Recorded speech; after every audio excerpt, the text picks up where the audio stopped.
Guys, അപ്പോൾ ഞങ്ങൾ അടുത്ത് പോയിട്ടുള്ളത് വാൾപ്പാറയാണ്. ഒരു ദിവസം കൊണ്ട് ഞങ്ങൾ 3 സ്ഥലങ്ങളാണ് കറങ്ങിയിട്ടുണ്ടായിരുന്നത്.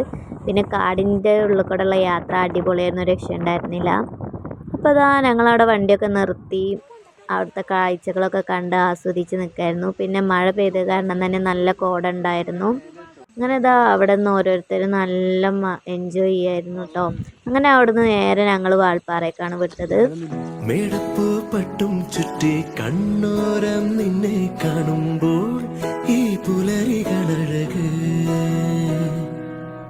മുല്ലപ്പൂഞ്ചേലച്ചേലിൽ നിന്നോരം ഞാനും ചേരുമ്പോൾ ഇപ്പോൾ ഗായ്സ്, വാൾപ്പാറ എത്തുന്നതിൻ്റെ മുന്നേ ഒരു ഡാം ഉണ്ടായിരുന്നു. ആ ഡാമിൻ്റെ അവിടെ ഞങ്ങൾ വണ്ടി നിർത്തിയിട്ട് ഇതാ മേലേക്ക് നടന്ന് അങ്ങനെ ഇതാ അവിടുത്തെ കാഴ്ചകളൊക്കെ കണ്ടിട്ട് ഇതങ്ങനെ നടക്കണതിൽ കൂടെ.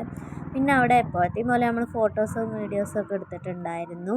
അങ്ങനെ ഇതാ അവിടെ കുറേ നേരം അങ്ങനെ നിന്ന് ഞങ്ങളിതാ കയ്യിൽ ജാക്കറ്റൊന്നും എടുത്തിട്ടുണ്ടായിരുന്നില്ല. ഞങ്ങൾ അവിടേക്ക് പോകണതിന് തീരുമാനിച്ചിട്ടുണ്ടായിരുന്നില്ല. ആതിരപ്പള്ളി എത്തിയപ്പോഴാണ് ഇങ്ങനെ ഇവിടേക്ക് പോയാലോ എന്ന് കരുതിയത്. അപ്പോൾ ഗായ്സ്, വാൾപ്പാറ എത്തുന്തോറും തണുപ്പ് കൂടി ഇങ്ങനെ വരികയായിരുന്നു കേട്ടോ. അങ്ങനെ ഞങ്ങൾ നേരെ അവിടുന്ന് പോന്നു. ഇനി നമുക്ക് വാൾപ്പാറ എത്തിയിട്ടുള്ള കാഴ്ച കണ്ടെങ്കിൽ എന്തായാലും നെട്ടും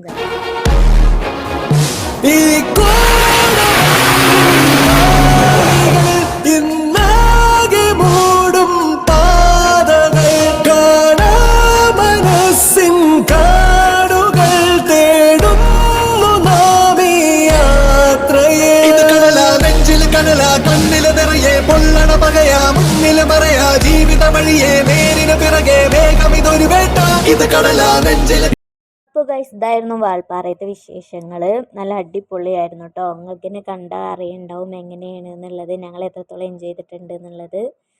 അപ്പോൾ ഗൈസ്, ഞങ്ങളവിടെ എത്തിയപ്പോഴേക്കും 6:30 ആയിട്ടുണ്ടായിരുന്നു. അങ്ങനെ അവിടെ ഇറങ്ങി നിൽക്കാനുള്ള ടൈമൊന്നും ഞങ്ങൾക്ക് കിട്ടിയിട്ടുണ്ടായിരുന്നില്ല. നല്ല ഇഷ്ടമായിട്ടുണ്ടായിരുന്നു. ഞങ്ങൾ അവിടെ നിന്ന് പോന്നപ്പോഴേക്കും ഒരു 8:30 ആയിട്ടുണ്ടായിരുന്നു രാത്രി. അങ്ങനെ ഞങ്ങൾ വീട്ടിലെത്തിയത് പിറ്റേന്ന് പുലർച്ചെ ആയിരുന്നു കേട്ടോ വീട്ടിലെത്തിയിട്ടുണ്ടായിരുന്നത്. അപ്പോൾ ഇതായിരുന്നു അവിടുത്തെ വിശേഷങ്ങൾ. അപ്പോൾ എല്ലാവരും ചാനലൊന്ന് സബ്സ്ക്രൈബ് ചെയ്ത് സപ്പോർട്ട് ചെയ്യണേ. അടുത്തൊരു വീഡിയോ